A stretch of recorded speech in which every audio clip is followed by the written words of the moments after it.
Alright guys, sa mapagpalang araw sa inyong lahat, meron tayong reaction video dito kay Rob Trip. US tiniyak na pagtatanggol ang Pilipinas sa armadong pag-aatake na aksyonan ng kontra China barrier tinilala. At ito ay muling pinatiyak ng Estados Unidos na dedepensahan nito ang bansang Pilipinas kapag may armadong atake laban dito.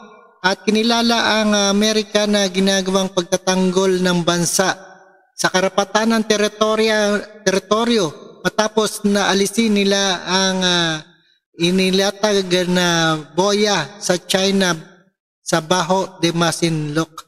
At panoorin po natin ang buong detalye dito kay Rob Trip. And don't forget to subscribe. Intro muna tayo.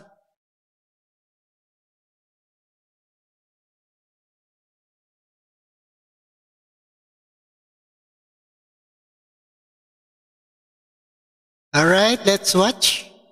Atake kaugnay ng usapin sa West Philippine o South China Sea dispute.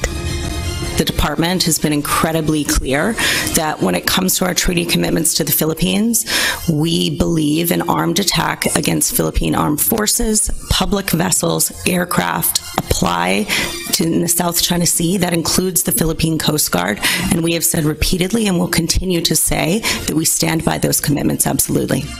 Dagdag pa nito, patuloy ang Estados Unidos sa pagpapaigting ng puwersa nito sa rehiyon. We are diversifying U.S. force posture to remain prepared for any crisis or contingency. That includes regular rotational deployments of U.S. P-8s and littoral combat ships with Singapore, and in the Philippines recently agreeing to 4 new enhanced defense cooperation sites that U.S. forces will have access to.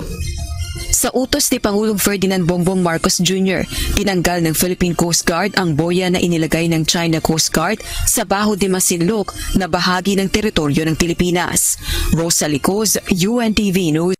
Alright, ito support pa rin ng Amerika sa atin. Isa tayong alay dyan. At maraming salamat sa inyong lahat. And ayan, please subscribe this channel and peace out.